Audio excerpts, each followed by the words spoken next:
It's All-Star break for the Arizona Diamondbacks. Let's see who they are going to send to the All-Star game. They're at 55 and 41 record right now.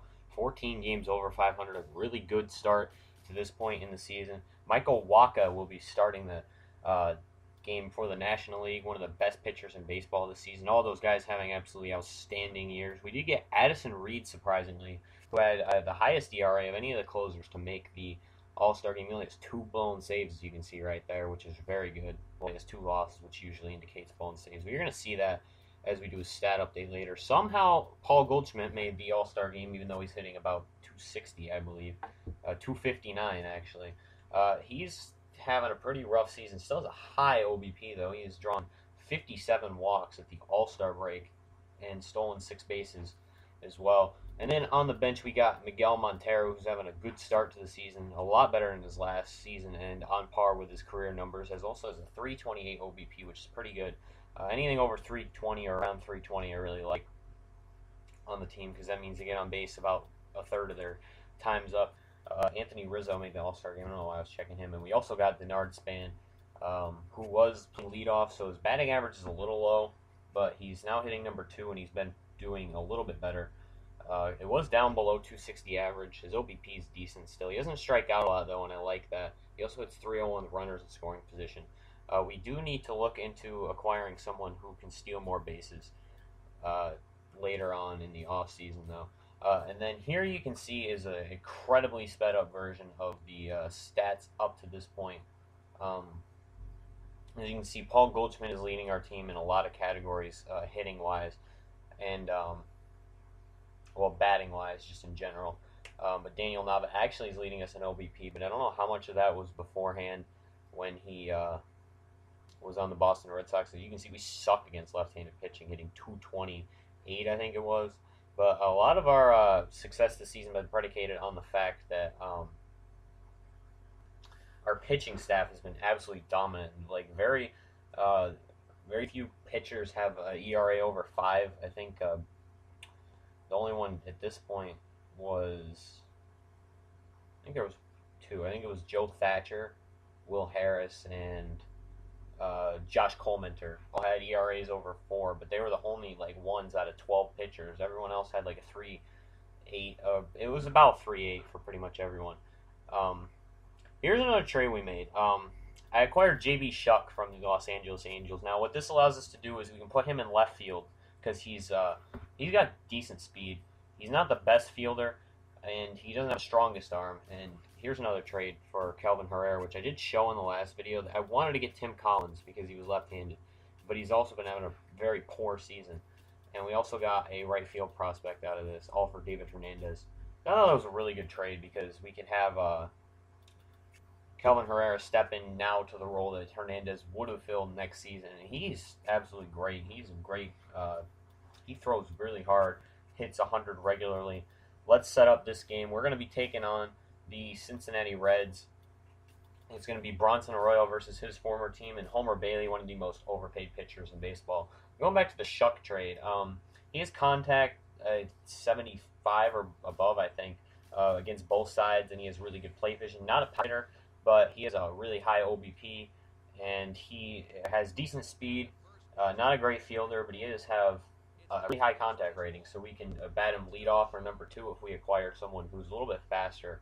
I don't think Denard Span's the ideal leadoff hitter at this point. He doesn't have the highest OBP this season or really in his career. But I like having J.B. Shuck lead off because he gets on base all the time. So you can see J.B. Shuck's batting first. He wasn't in the regular lineup up to this point. I didn't realize I had to put him in all the lineups again. But as you can see, Montero's slumping. Goldschmidt's picked it up a little bit. Homer Bailey's pitched to a 4.34 ERA this season. Not so great after they handed him that gigantic extension he probably didn't deserve. He has a really good K to walk ratio, though, which is something that I look at a lot in a strikeout pitcher, if they walk a lot or not. Here we go. Shuck, to lead off the game, is going to strike out swinging. Homer Bailey, of course, a strikeout pitcher, is going to pick up a lot of strikeouts in this game. It's a very strikeout-prone Arizona Diamondbacks team. As you can see, pretty much everyone on the Reds is kind of average at best, if not bad. Zach Cozart and Joey Votto, they're only players hitting over 275, which is the clip that I like to use to judge high-level starters in the MLB. As you can see, Bronson Arroyo's coming up on 100 strikeouts, which is pretty good because he's not a very uh, well-documented strikeout pitcher. In fact, he's known for his ability not to do that. But his leadoff man, Billy Hamilton, here is going to line it right over the head of Trumbo, who's moving to third base now with Martin Prado off the team and J.B. Shuck on the team. And now he is going to take off on the hit and run, and we still throw it to second on accident, and Chris Owings never makes a throw. By the time he does, it's too late because Jason Worth, who's batting second, was already on first base. And then Joey Votto is going to single this. Well, it looked like it, and I don't know how the hell they called Billy Hamilton out right there, but they did. So we have runners on only first and second, which is going to work out here because Rendon starts a double play, 4-5-3 or 4-6-3, excuse me.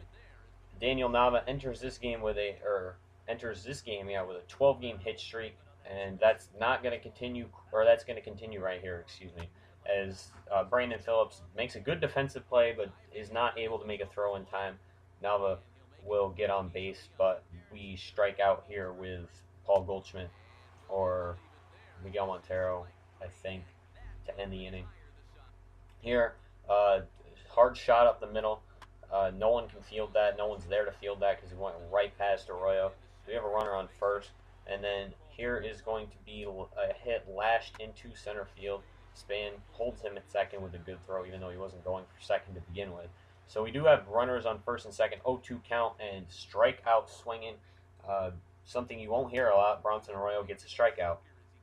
I like to make fun of guys who have certain traits to them, like Bronson Arroyo can't get strikeouts.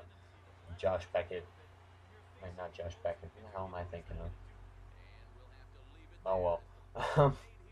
Here we go, 3-2 count, and he is going to strike out swinging.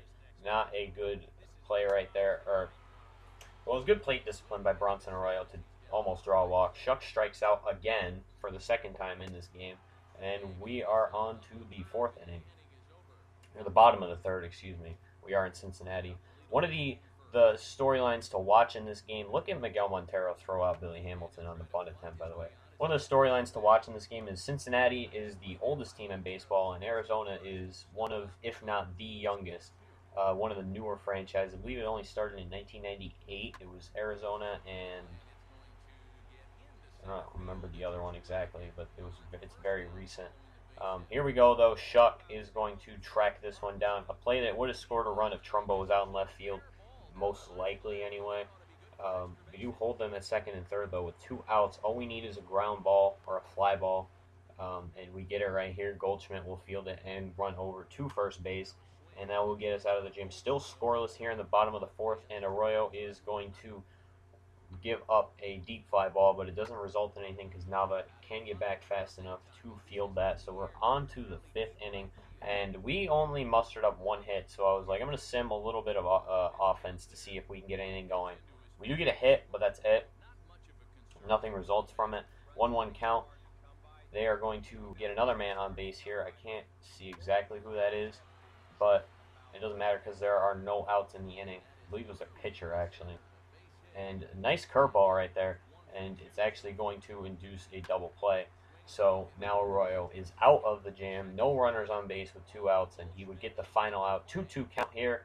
A really hard shot by Arroyo, only the 3rd hit of the game. I actually thought that was going to be a home run, and it doesn't end up even being a double. So there we go. That's how that works. And then Denard Span, now we recycled the top of the lineup. After J.B. Shuck flied out, Denard Span works an 8-pitch walk after being down 0-2 in the count. But it doesn't matter because Goldschmidt would fly out straight to center field, not even enough to tag for Arroyo, being 1, that he's slow, and 2, that it was really shallow. And then, I don't know what the hell, I put the controller down right here, and by the time I saw it again, Span was taken off for another base. I don't know what the hell happened, but that ends up being the final out of the inning. So we're into the 6th inning with pitching now, and Arroyo is going to pitch this one to Votto in a spot it should not have been pitched, and that's going to be a home run for their best hitter, one of the best hitters in baseball, the league leader in OBP, I think 2 or 3 times out of the last 3 years, if not all the last 3 years. Really good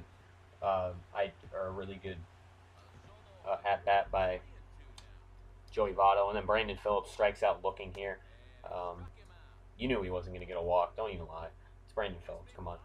Trumbo almost makes a really good defensive play, but can't field the ball, so they're going to have a runner on first now with 2 outs, and they are going to get another hit up the left side of the infield, and that's going to be runners on first and second with 2 outs, a little bit of 2-out magic going for the Reds possibly. Nope, it's going to be lined straight to Owings. Owings is pretty bad defensively, but if you don't make that play, I don't know what the hell's wrong with you. We sim a little bit more here because we still can't hit, and Trumbo gets another home run. Well, not another, this is his first home run of the game, but he does get a home run. And that's all that happens in that inning. 1-2 count for Arroyo, and he gets the man to strike out on the sinker. When the sinker's going, he does have a lot of luck, but when it doesn't sink, as you can see with Joey Votto, it goes out of the park sometimes. And here's another strikeout. Arroyo was striking out more people, I think, in this game than I've ever seen him strike out ever. But he went through 7, and then we brought Endy Chavez on to pinch hit for him because I didn't think he could keep going. His pitch count was already in the high 80s or the mid 80s even. So I didn't want him to risk possibly getting tired.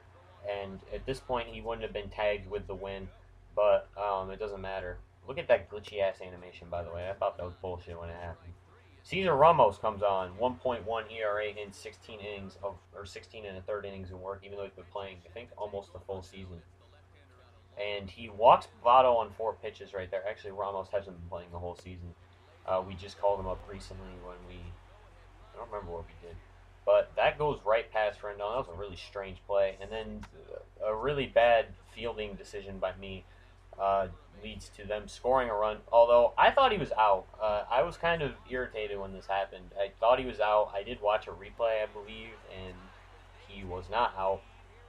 But I thought he was at the time. It was really frustrating. Soft grounder right there, and then is going to get another out. So we have 1 out now, and we're going to intentionally walk this guy to get the double play, possibly. It's not going to work, though, because that's a hard shot up the middle, and that's going to score a run. Denard Span will throw that into the cutoff man, and that's it for Cesar Ramos. We're going to put in J.J. Putz to stop the bleeding, so to say, in the bottom of the 8th. So we pretty much blew our shot at winning. Now we're only going to have 3 outs to try and come back here. I was surprised here they did not send the runner home, and that throw was way offline, too. And J.V. Shuck doesn't have the strongest arm in the world, so it probably wouldn't have really meant that much. They could have had another run. Double play here, though. Goldschmidt to Owings to Goldschmidt once again. And that's going to get us to the top of the 9th inning. They're going to have Skip Schumacher come in as the defensive replacement in right field. And they have Homer Bailey in for the 9th. No Chapman today, saving their bullpen for one more day. Bailey's going to strike him out, and that's going to be a foul out to right field at the fence. Actually, it might have just been a fly out. And then the last batter of the game is going to have an 0-2 count and strike out looking. Homer Bailey goes the distance, only gives up 1 run, strikes out several. You're going to see the box score at the end of the video. Hope you guys did enjoy as we come to as we wind down the season here in Arizona, trying to get more wins, but didn't work out here. Trying to contend for a playoff spot. We're going to see if we can do it with the team we have, if the pitching can stay as dominant as it's been, as you saw in the stats, if you did watch those and didn't just skip through them. Pitching's been absolutely phenomenal this year. Hitting, if it picks up, we could be a really deadly team in the playoffs. So I hope you guys did enjoy, and stay tuned for more MLB and NHL content in the future.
this one.